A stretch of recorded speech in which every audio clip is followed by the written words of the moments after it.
ഹോസ്റ്റലിൽ വെച്ച് ഞാൻ ഇടയ്ക്കിടയ്ക്ക് ഒരു സ്വപ്നം കാണുമായിരുന്നു.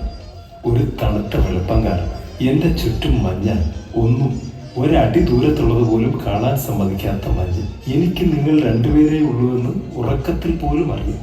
ഏതോ ഒരമ്മ, ഏതോ ഒരു അപ്പുവേട്ടൻ്റെ അമ്മ, എവിടെ നിന്നോ വന്ന് അപകടത്തിൽപ്പെട്ട് ഓർമ്മ നഷ്ടപ്പെട്ട് മായയായി മാറിയ ഒരു പെൺകുട്ടിയുടെ ജീവിതത്തെ സ്വാധീനിക്കുന്ന ഡോക്ടർ സന്ധ്യയും അവരുടെ മകൻ ശരത്തും.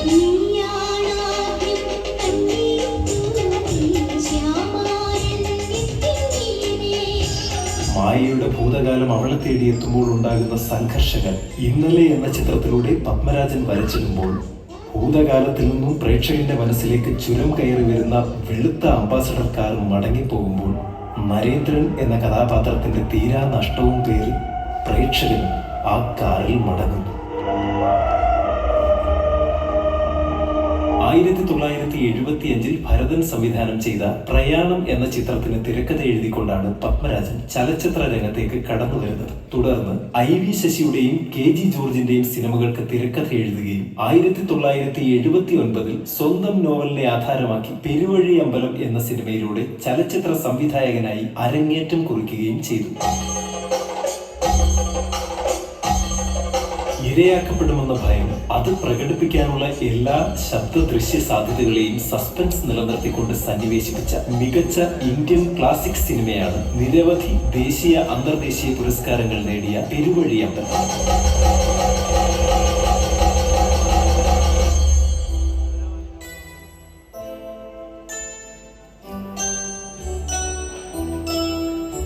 ഒരു മുത്തച്ഛനും ചെറുമകനും തമ്മിലുള്ള ആത്മബന്ധം കടലോളം ആഴത്തിൽ ആവിഷ്കരിച്ച മൂന്നാം പക്കം.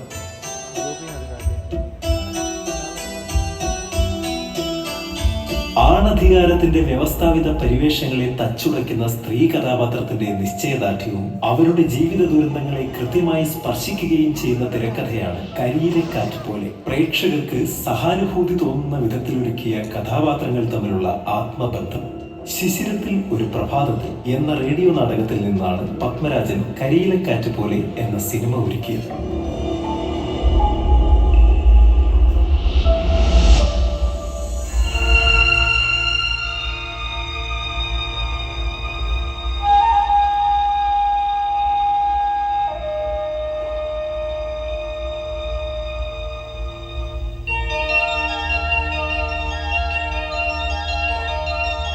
ഗന്ധർവലോകത്തിൽ നിന്നും ഭൂമിയിലേക്കുള്ള വഴികൾ ഇന്നും വിജനമാണ്. കൈ നിറയെ മിന്നാമിനുങ്ങുകളുമായി ഇനിയും എത്താതിരിക്കില്ല. ഇല്ല, നമ്മൾ പിരിയില്ല, ഞാൻ പോവില്ല. മതിവന്ന സഞ്ചാരിയുടെ മനസ്സാണ് ഇന്നെൻ്റെ.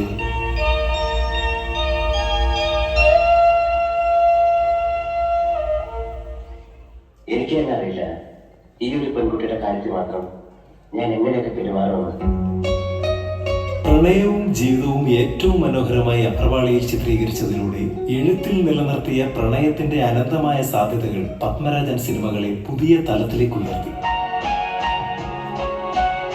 നമുക്ക് പാർക്കാൻ മുന്തിരിത്തോപ്പുകളിലും തൂവാനത്തുമ്പികളിലും പ്രണയത്തിന്റെയും കാമത്തിന്റെയും ലോലവും തീക്ഷ്ണവുമായ സന്ദർഭങ്ങൾ വളരെ മനോഹരമായി വരച്ചു കാട്ടി. 1987 തൂവാനത്തുമ്പികൾ സിനിമാസ്വാദകരുടെ മനസ്സിലേക്ക് പറന്നിറങ്ങിയത്. ജയകൃഷ്ണനും ക്ലാരയ്ക്കുമൊപ്പം മഴയും തൂവാനത്തുമ്പികളിൽ നിറഞ്ഞു നിന്നു. ദ്വന്ദ്വ വ്യക്തിത്വങ്ങളിലൂടെ കടന്നുപോകുന്ന മോഹൻലാലിന്റെ ജയകൃഷ്ണനും മഴയ്ക്കൊപ്പം വരുന്ന സുമലതയുടെ ക്ലാരയും ഇപ്പോഴും ഏറ്റവും അടുത്ത നിമിഷത്തിൽ കണ്ടതുപോലെ നമ്മുടെ മുന്നിലുണ്ട്.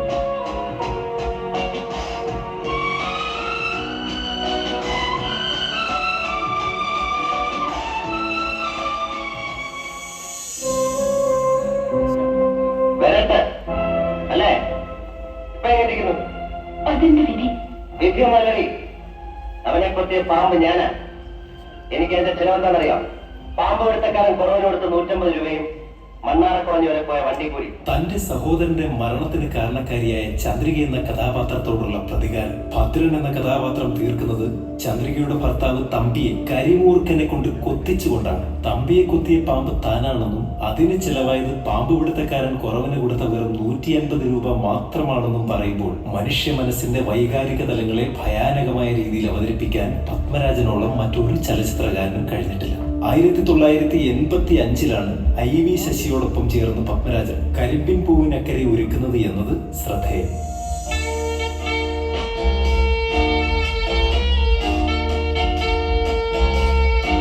കാമുകനുമായി പ്രണയത്തിലാകുമ്പോഴും പ്രതിനായക കഥാപാത്രമായ രണ്ടാനച്ചലിൽ നിന്നും സോഫിയയ്ക്ക് നേരിടേണ്ടി വരുന്ന നിന്ദ്യമായ വൈകാരിക പ്രലോഭനങ്ങളെ സോഫിയയെ പോലെ തന്നെ പ്രേക്ഷകരെയും ഇന്നും അസ്വസ്ഥമാക്കുന്നുണ്ട്.